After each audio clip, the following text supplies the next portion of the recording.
I am so excited to share that my cookbook, Nourishing Neurodiversity, has a brand new cover. My younger sister May, a fellow ADHDer, and I have once again paired our neurodivergent powers to bring you this stunning new cover, which, at least I think, does the interior of the cookbook much more justice than the previous cover. Because even though we're told to not judge a book by its cover, let's be real here. People do. So, what is inside the book? In Nourishing Neurodiversity, you'll find over 50 plant based recipes that are easy and quick, allergen free, and fully customizable to fit your unique sensory preferences. My cookbook is also filled with tips to promote digestive health so that you can optimize that gut brain connection. It's filled with strategies to support executive functioning, and last but not least, this updated version of Nourishing Neurodiversity also comes with a free guide called 5 Autistic Kitchen Hacks, in which I share my top 5 tips for navigating the kitchen as a neurodivergent person. Grab your copy of Nourishing Neurodiversity today at livlabelfree.com/cookbook.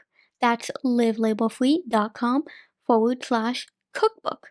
And now, let's get back to today's episode. Gotta put one foot in front of the other, and you'll be around the corner soon. Welcome to the Liv Label Free Podcast, where we talk about autism, ADHD, eating disorders, existentialism, and everything in between. I'm your host, Livia Sara. Now let's get into it. Hello, and welcome back to the Liv Label Free Podcast. I am back today with my wonderful co-host, Mike, and today we are going to be talking about autistic food combinations that interesting. I don't even know I where hope to that's start. I hope that's the full title, like on iTunes and whatnot. Autistic food that is interesting. Okay, let's do it. Yeah, because I think in our update episode or some episode, because I was quoting you, threaten that we need to do another episode on said XYZ topic. We have been wanting to do a topic on like food combinations that quote unquote not normal or maybe considered weird. And we wanted to do this topic because what even is normal, you know? So yeah, where do we start, Mike? Do you have an intro that would be better than all the weird gibberish that I just said? Well, I would just have my own separate line of gibberish. No, autistic food combinations. When you brought this up, this has been an interesting, like, introspective look as I've thought of my food combinations. Because I've always been a very adventurous eater. Adventurous, I love that. Adventurous. It's like, yes, same. And I like a lot of things that other people might scoff at. Like what? Oh, I love eel. Eel, I've never had. Well, I don't really like seafood. That's the thing. It's funny because I was actually talking to my mom the other day about how I really don't like seafood. And she was like, what about fish sticks? And I was like, yeah, the only reason I ate fish sticks was because they were so deeply fried in breading that you couldn't taste the fish inside. Fish sticks are wonderful. I would argue that I have absolutely no idea if the pre-done fish sticks are fish. You might have to go out for a lab for that one. What do you think it is then? I try not to think about things like that. I'm never eating fish sticks ever again. But let's not even go down the chicken nugget route because I feel like autistic people would cry if we went down there. No, look, chicken nuggets being made out of whatever is what makes them good. That's what I say. That's true. And I mean, when they're like crispy and crunchy, like it always reminds me of like, I'm autistic. Of course I love crunchy things. I'm gonna say something that might be sacrilege, but I don't know if this still counts because I have no idea when the last time I've had either of chicken nuggets from either of these places, but I've always liked the nuggets from Burger King more than McDonald's. Oh my gosh, I haven't gotten chicken nuggets from either of these places in probably like over 15 years. Like, no joke. I remember being like 8 or 9, and whenever we would go on like road trips, we would stop at McDonald's or Burger King. and I would always get the McNuggets. But I don't know if I've ever had the Burger King nugget. I didn't even know they had nuggets. I assume they still do. They were really good. They had a very different texture and different breading. I'm feeling wistful for something that would probably taste completely different if I went to have it now. I think the last time I actually had fast food was because I'm old now. My body can't take these things. You an old soul in a body that feels old but is not physically old. Compared to you, I'm old. Compared to me, a lot of people would be old. My knees are old. Yeah, and I feel like when you're autistic, you just always feel old, no matter what age you are. Like even when I was like 18, I felt old. Oh, I was like a 10-year-old and felt like just ancient, and I really only liked interacting with adults. Same here, and that's why I was like the weirdo kid that didn't have any friends. But now I know why, and honestly, like now I see it as such a gift because the whole like, oh my gosh, so wise beyond your years, so mature. I never understood it, but now I do see it as a gift because like we have insights and perspectives and ways of looking at the world and looking at experiences in a way that people who are maybe our same age or are like younger than us just they're too shallow to like understand these things or think deeply about them. Because we're so observant. Exactly. That's why we make such good philosophy students. Yes. True. So but going back to the fast food for a second, yeah. I just want to, I want to, this is just where my mind went. And I just want to say this like on a podcast. So I don't know if you heard of a fast food place called Roy Rogers. There's not a lot of them. Roy Rogers? Yeah, named after Roy Rogers. Is this in Maryland? They used to be all over the place. Now I think there's really only a couple locations, and I think they're in Maryland. Wait, this is so funny. I just went to their website, and they have something called Mike's Hot Honey. Mike's Hot Honey is a national brand, I believe now, and it makes me laugh every time I see it. That's so funny.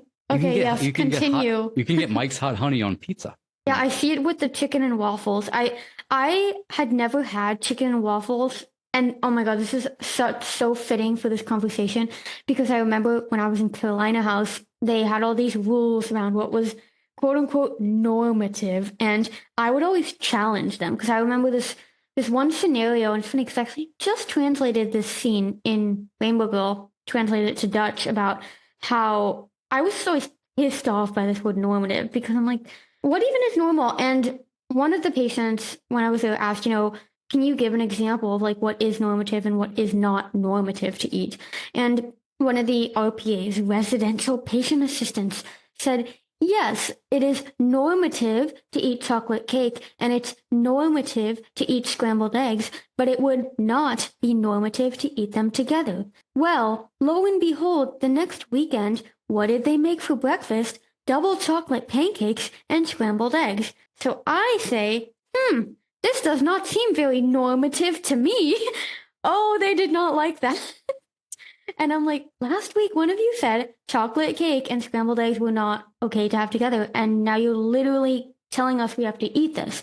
And they were like, yeah, but it's pancakes. And I'm like, cake? Pancakes are cakes. I hate this argument that people seem to like get into like, oh, because I eat weird things for breakfast. I don't eat breakfast food all the time for breakfast. I love breakfast food. Same. And people will see me. It's like 7 o'clock in the morning, and I'm like, eating like chicken or like rice and steak or something.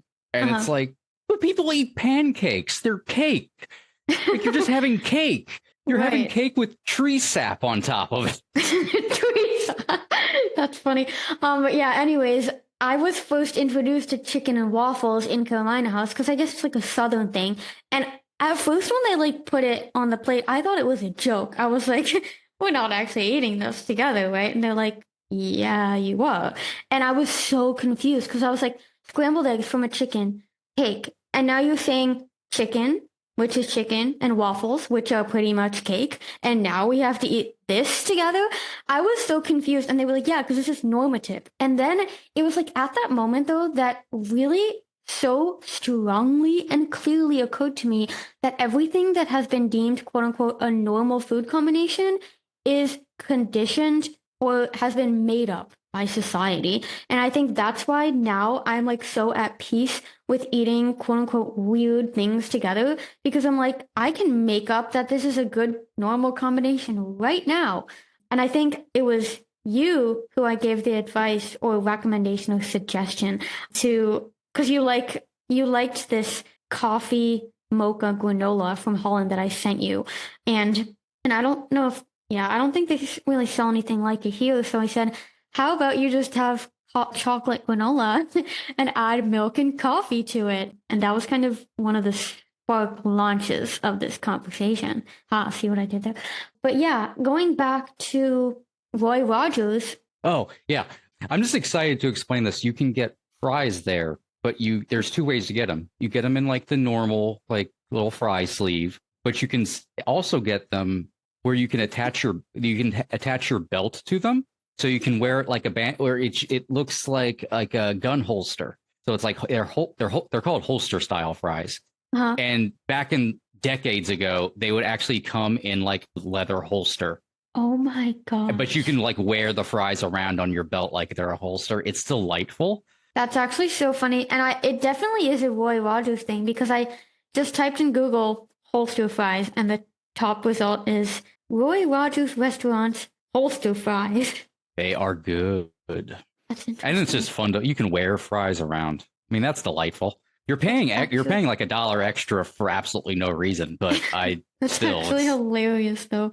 And there's so many Reddit things now. I did it all for the holster fries. That's hilarious. Going back to how'd you like the chicken and waffles? I made chicken and waffles a couple weeks ago. I thought it was. Oh, I think I saw that on your Instagram. I thought it was surprisingly good, actually. So much so that when I was living in San Francisco area 2 years ago, there was this like vegan Louisiana style like soul food restaurant, and like they had all these plant-based versions of Southern soul food, and they had like vegan chicken and waffles, and I actually ordered that because I loved chicken and waffles so much. But I have to be honest, it was pretty disappointing because the waffle was like just like really. I was like an Eggo waffle was better than that restaurant waffle, honestly, and the vegan chicken was like pretty dry. But now I'm even more convinced to come visit you so that you can make us chicken and waffles. Yes, I gotta say, my chicken waffles are very, very, very good. Do you want to hear pointless food history? Pointless? Not pointless. Everything has a point in the autistic mind. That is true. Yeah. I can tell you where the origin of chicken and waffles, if you'd like. Oh my gosh, please. And I'm sure our audience is just dying to know. I don't know why these things live in my brain. So it was, God, I don't remember what year it was. Early in the 1920s, 30s. I want to say, I think it was like the 30s, maybe the 40s in LA, which were predominantly Black originally. But as they gained in popularity and more white people were attending the jazz clubs, white ownership started coming in and opening up their own jazz clubs. And that was pulling business away. So there was this club owner, and he had been a chef. He was from the South. He had been a chef, and he was trying to come up with new things to serve on the menu to keep the customers coming back. And he would spend like hours upon hours in the kitchen, like just experimenting, coming up with stuff. And he started to notice, paying attention to like the clientele, people coming in early morning, like, between 12 and 3 a.m. Okay. He was kind of just looking and noticed that like they were getting breakfast stuff ready to serve. So they had waffles out, and he looked and there was chicken left over from dinner. And he was just kind of looking at both of them. Oh, for something late night that's a combination of both things, the chicken and waffles together, and started serving chicken and waffles. Wow. And it was a big hit. How did you learn about this story? I have no idea. I like that story though. It kind of reminds me of the story that I shared in Rainbow Girl about the uitsmijter, the eggs on toast meal that I had at the airport when we moved back to Holland. and how uitsmijter literally means like to forcefully throw out. And the uitsmijter, this meal, was frequently served by the bouncer who would kick people out at closing time during when the bars were closed. But these people would come in so hungry, so they would make them an uitsmijter and then would say, okay, now you have to get out of here. So anyway, I think I actually know that story though, because I was researching for my book. Like, I was researching how to explain what an uitsmijter is to people who are not Dutch. And then I came up with this, and then I found the story on Google. So I was like, oh, I didn't know that. And then I remember ending that chapter with, going to, no, we had moved back to Holland because I wanted a new start. And I was like, yay, so glad to finally be free from all the nutritionists and the doctors and stuff. Little did I know my mom had booked like a appointment with a eating disorder professional without my knowledge. And I remember her telling me about this, and I end that chapter with, and all my hope of a fresh start had been thrown out the window. And I thought it was pretty clever.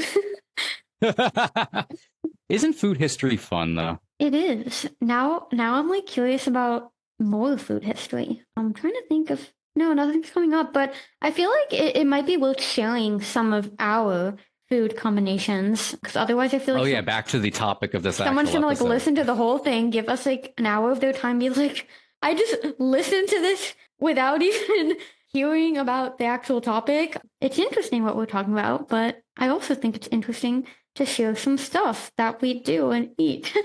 So yeah, what is like a typical thing that you frequently eat that you frequently think to yourself like, this is actually pretty weird? Yeah, I've been trying to think, because like I said, I'm an adventurous eater, right? Yeah. So, and there are definitely like combinations that are quote unquote weird that I do. And I don't know if they're necessarily autistically weird, if that makes sense. Yeah. Or if these are like common weird. Like, I very much enjoy French fries in a milkshake. Yeah. And I mean, that's commonly weird. I will also dip like a burger in a milkshake here and there. Like, I was eating an almond butter sandwich earlier. I had a whim and used almond butter instead of peanut butter. I love almond butter, though. Almond butter is delightful. But it is. It is. And I put, chips in there and stuff. In the sandwich? That actually sounds so It's good. So good. Peanut butter, almond butter, whatever. Crunch. Yes. And it's the saltiness. Genius. Yeah.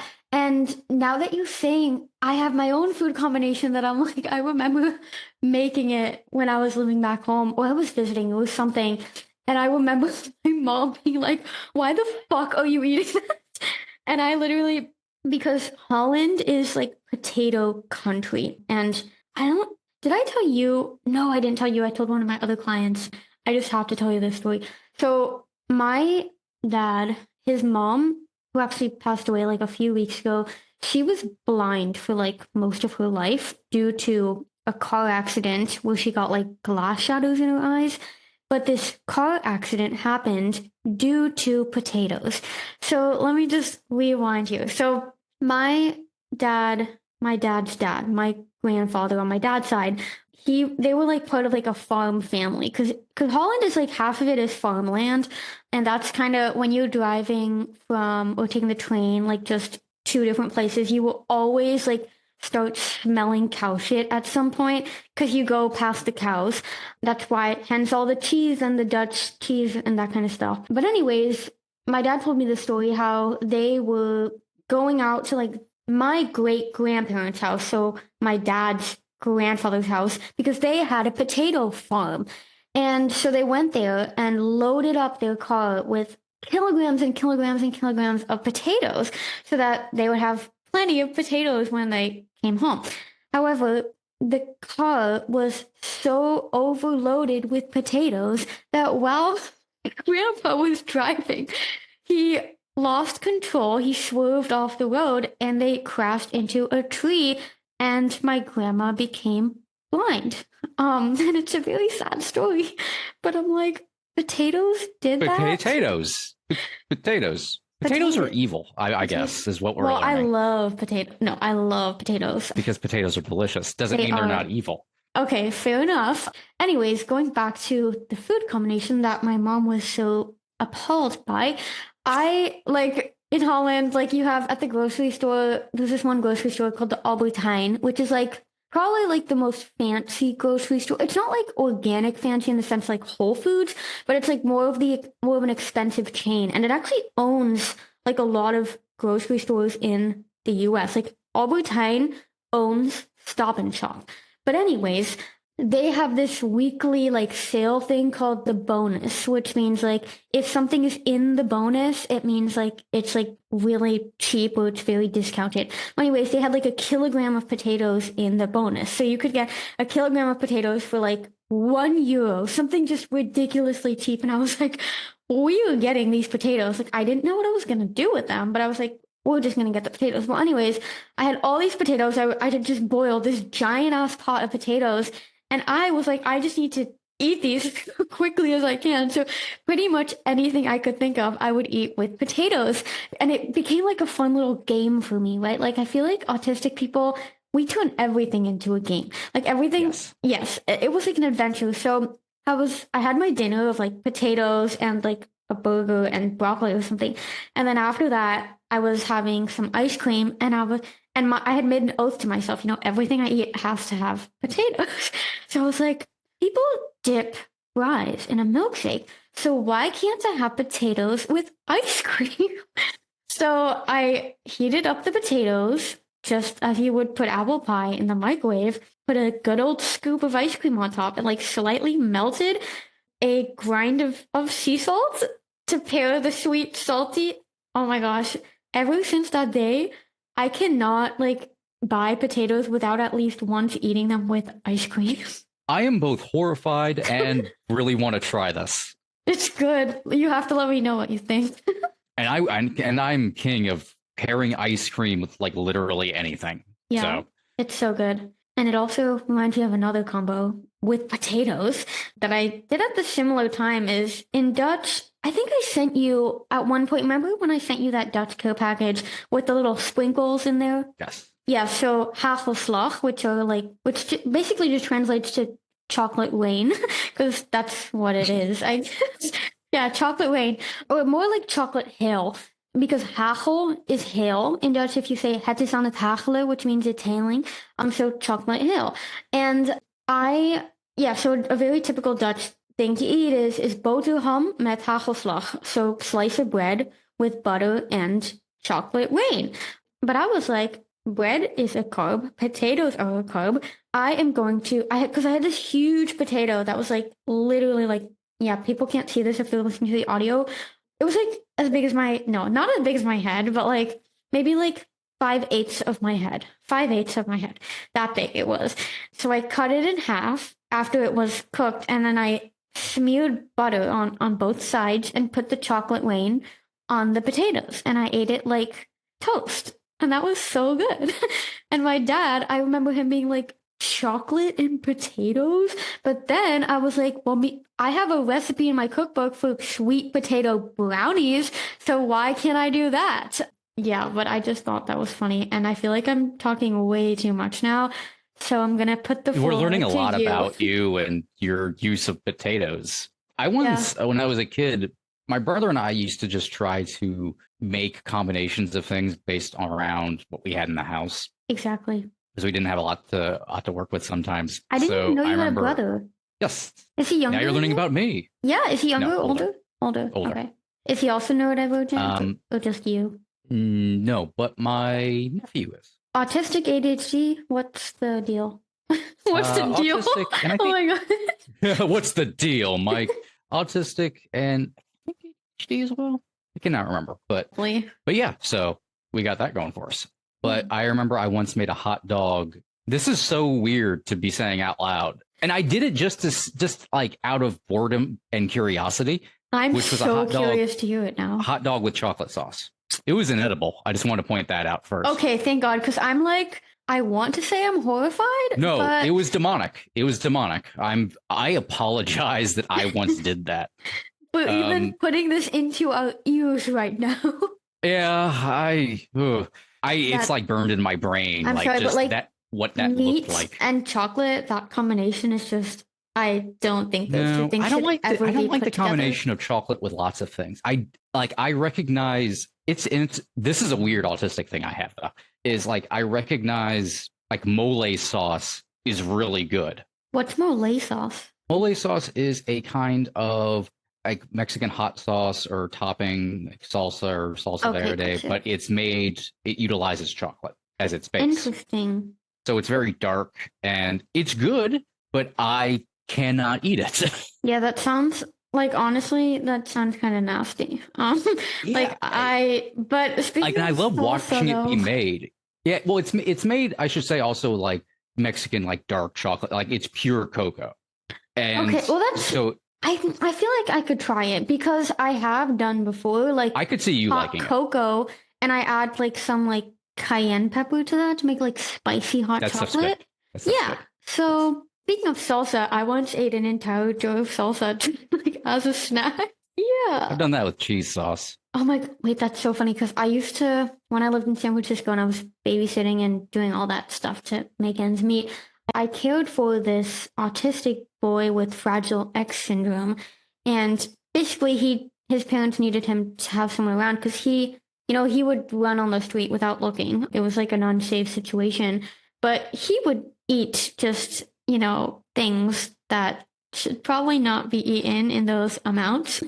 And he was like, "Hey, Livia, I'm taking these chips and queso to my room," and I was like, "Okay," because he was like 14 or 15, like he wasn't like a 5-year-old. So I was like, "Okay," and I remember his parents and they were like, "Did he eat the entire jar of queso?" And I was like, "Yeah," and they were like, "Livia, next time, can you like be there just to make sure he doesn't do that again?" But I just thought it was the most hilarious thing because I've done the same thing before. I was like, Yes. "Okay, do I need a caregiver too?"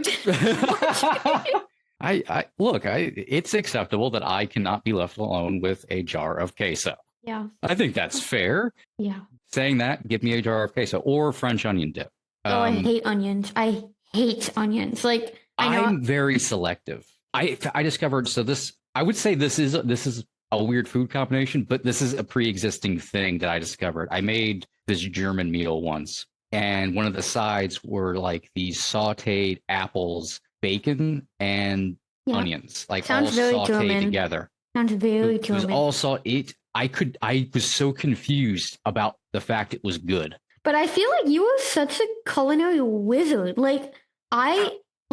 You made chicken and waffles a week ago. You made this German thing. Last time on the podcast, you were like, "Oh, I made chocolate mousse cake the other day." I'm like, you're like whizzing around the whole day probably in the kitchen. I am so like, I need to like hire you to be my personal chef because honestly, at this point in my life, with like all the writing I'm doing, this is kind of also where the food combinations that are quote unquote weird are like actually my lifeline right now. Is I will come up with things. I'm like, how can I make a meal as quickly as possible with as little effort as necessary so I can like get back to work?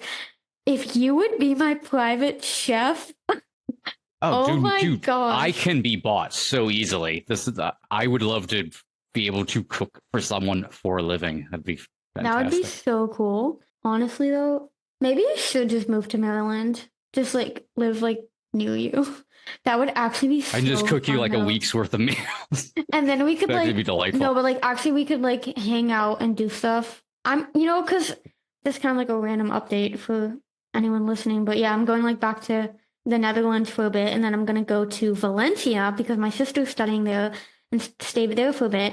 And then I'm gonna come back, but I'm not coming back to Boston because I'm actually moving out of my current apartment because there was freaking mold in the walls. And sensitive autistic me is like, no, we knew it. And like no one else in my building knew it. Like, isn't that just like weird? Yeah. So anyways, the landlords hate me now, but it's okay. We hate them. We hate them. Like they're like actually poisoning me. But it was really good to find out because I thought it was all in my head. I thought I was just burnt out. I was like, why am I having these migraines, these nosebleeds, these muscle aches, stuff that I had never experienced before? And I was like, am I this burnt out that my body is like doing this weird stuff? And I was like, no, like this can't be. So I like went and got all these like tox tests at the doctor.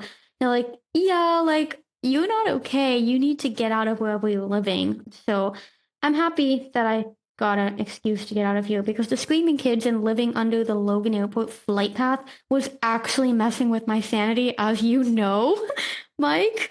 But I mean, I'm seeing this as an opportunity to go on an adventure and find a place that is better to live. So Right, we should also burn that building down you live in. Oh, please, because even my neighbor told me that in the winter there are mice in the walls. I'm like, yeah, no, I'm fine if there are Building should be condemned. I'm fine if there are mics in the walls, but not mice.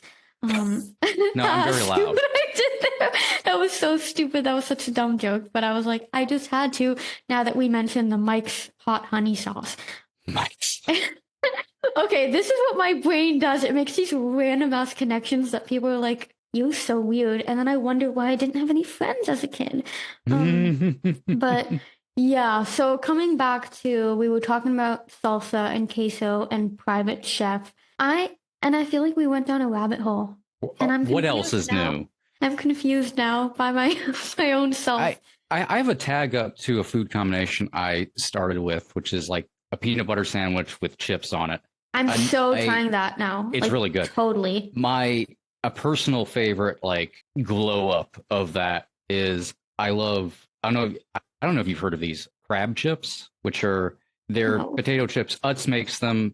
I think a few other places make them. They'll call them like Chesapeake chips or something, but they're made with Old Bay. Old Bay? What's Old Bay? It is a seasoning that is founded in Baltimore. It is famous. It is a seafood seasoning that is kind of salty. It's got a little bit of kick to it, but not in like a spicy way. It's just kind of like hits you. It's used on crabs a lot, but it's great in seafood. But you can put it on I've made chicken with it. It tastes good on pizza. Because that's probably why I never had it or heard of it, because I don't like seafood. But look out for it. I'll send it to you. I've heard of that before. I have. It's like deeply dug in my brain. Like I know it's there, but I don't know how that got there. Next time you're at the store, just look for the yellow container that has it. Get some, but you can find crab chips. Utz makes them. Okay. They're made with Old Bay. They're really, really good. Okay. But those specifically with peanut butter are delightful. And what type of peanut butter? Now we're going there, Mike. I love Teddy.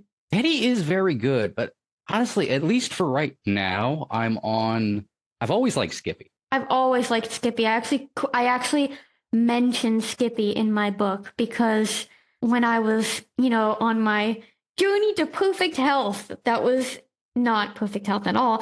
I would buy, the 100% peanut butter from the all natural Whole Foods, like store brand. That was the only one I would eat. And my parents were like, okay, $8.99 for peanut butter as long as Livia's eating.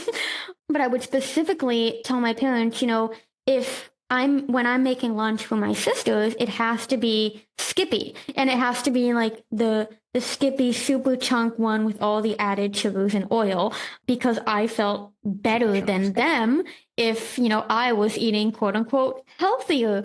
Obviously that superiority you feel when you have an eating disorder is pretty sick, but that's part of the disease.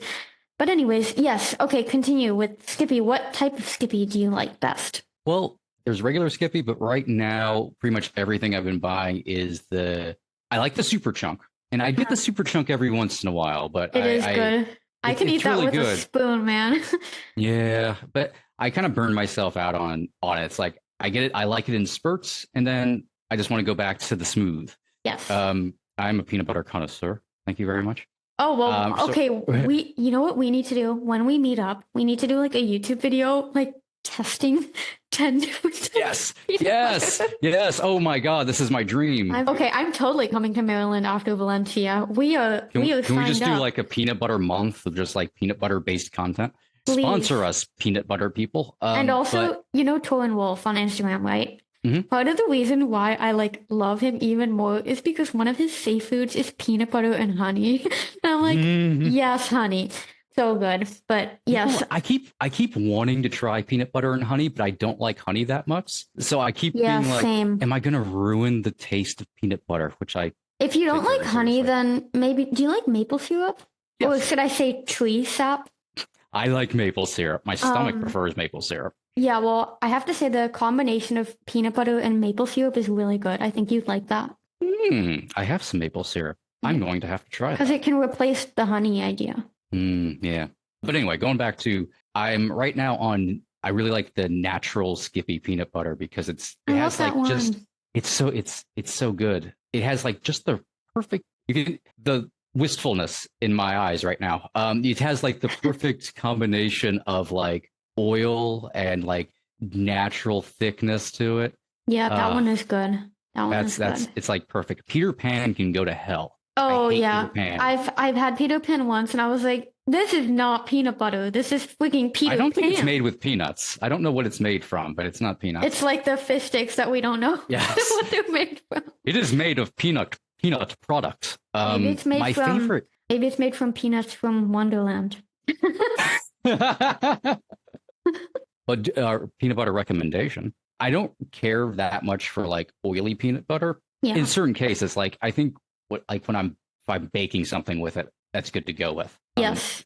Or it's good for topping like ice cream and stuff. But the only one that's really oily that I super like is there's a warehouse chain of stores called BJ's. Oh, I know. BJ's Wholesale? Yes, BJ's There's Wholesale. one so close to me, actually. Me and my dad used to always go to when we lived in Brookline because it was like cheap and it was like a good place to like buy bulk foods, but we didn't want like a Costco because we didn't live near a Costco, so we went to BJ's. I have a lot of fond memories of my grandfather and I walking around BJ's and we would specifically just go and get free food samples. Okay, well, you and me, we have a whole schedule. We're going to do a peanut butter tasting. You're going to cook.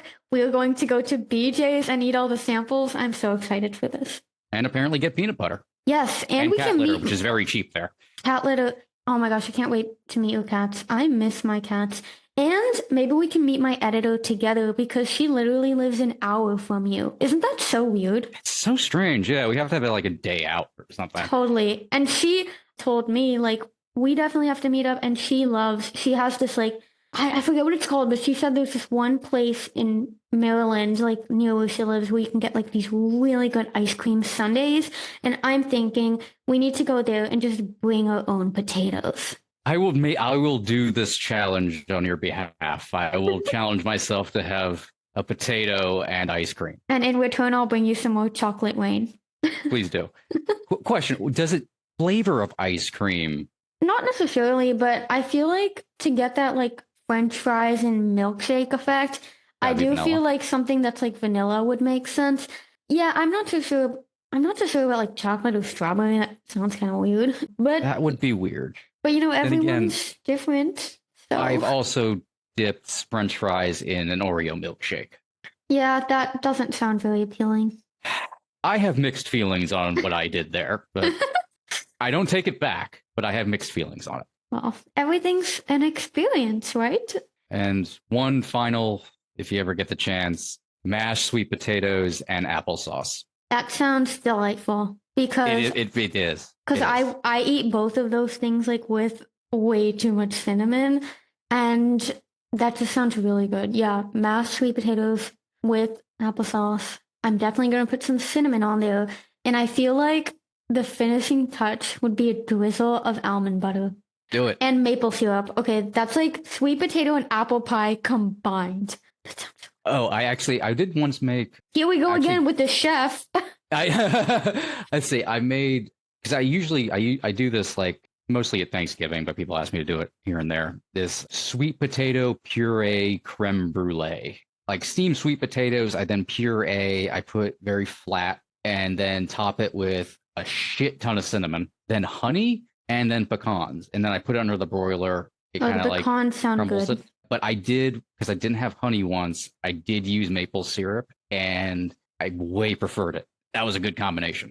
I'm always in favor of maple syrup over honey because I'm like you. Like I can eat it like or tolerate honey if it's instantly like fine, but I will not go out of my way to buy honey at the store. No, never occurs to me. When I was a kid, I really liked honeycombs. Like to eat? Like, but didn't you get like stung by bees? Well, I wouldn't go out into the wild and grab a honeycomb. Can you like actually eat a honeycomb then? Yeah. That actually though sounds so creepy because I would be paranoid that there was like a bee inside. I mean, you get them at the store. Well, the store isn't perfect.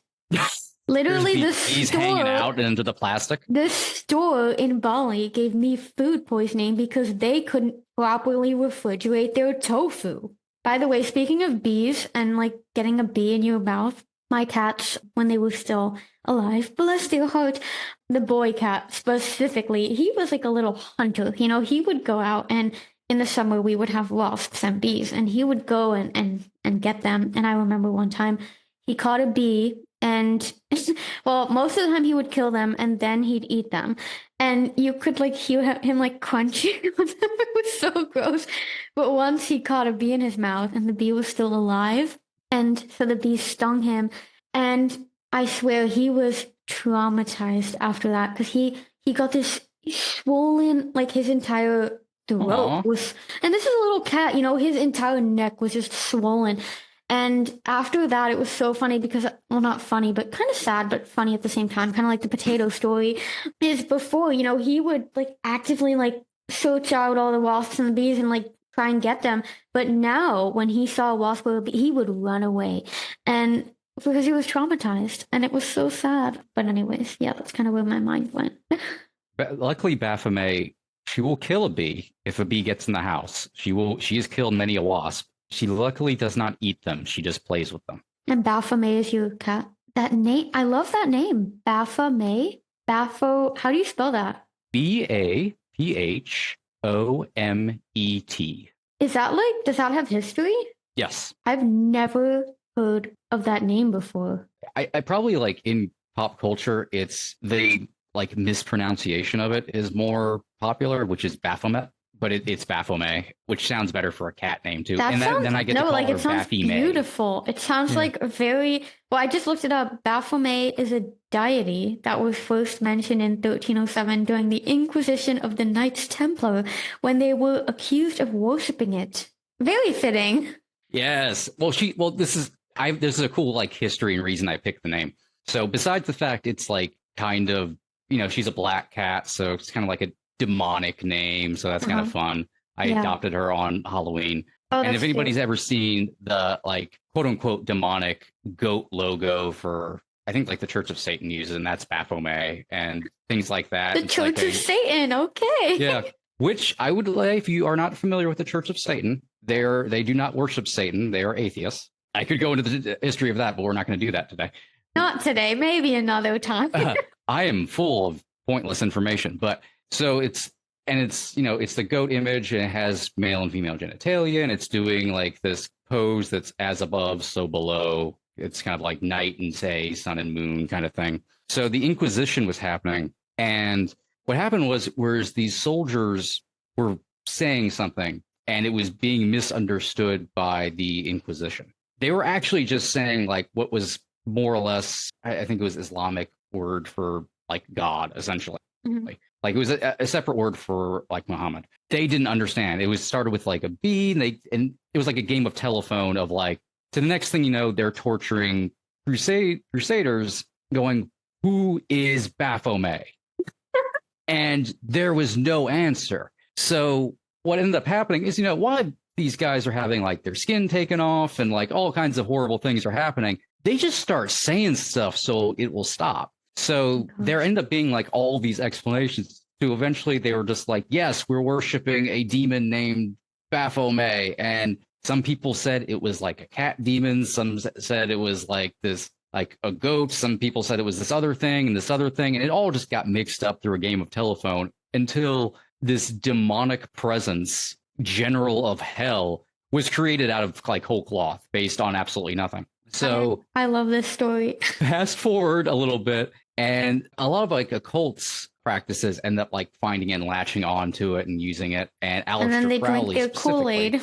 Yes. Hey, occult people are at least cool. Well, except Aleister Crowley, who I'm about to talk about. But Crowley found it, and that's where you get like the popularization of like the goat image and stuff. And he used it in a lot of like his chaos magic practices and a lot of his like esoteric beliefs. And and through all of this, it was spiritual image. It was never used as an actual like deity. It was given like the personal power of one, but it was symbolic. Like everyone using it, you see it on like tarot cards and things like that. knowing like this isn't like representing something that's exists. We are putting the power onto it, and it is an external force of ourselves, essentially.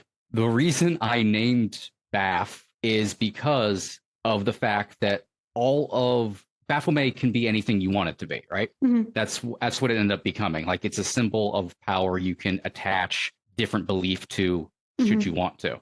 So Baphomet, my cat, is her own god. I love that because I actually have a client that who's very religious, and she was telling me about God and you know, what is heaven and what is God, and she was saying it's all pure love. And I loved that because I was like, that's so, you know, if everyone would be pure love, we would not have the horror that we are currently experiencing.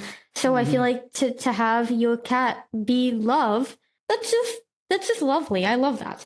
So thank you. And now I can't. How old is Baphomet? Oh, she turns 4. Oh, so young. Next month. Yeah. And is she indoor or also outdoor?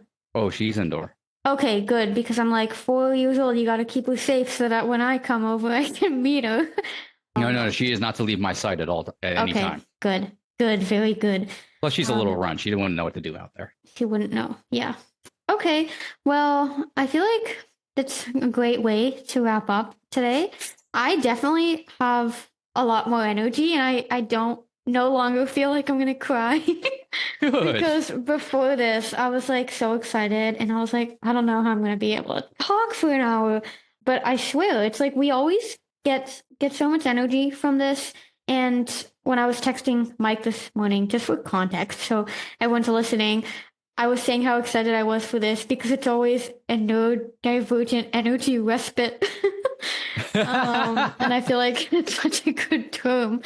So you need like a poster that says that. Neurodivergent energy respite on like stick it onto everything that you know makes you happy. That'd be so funny.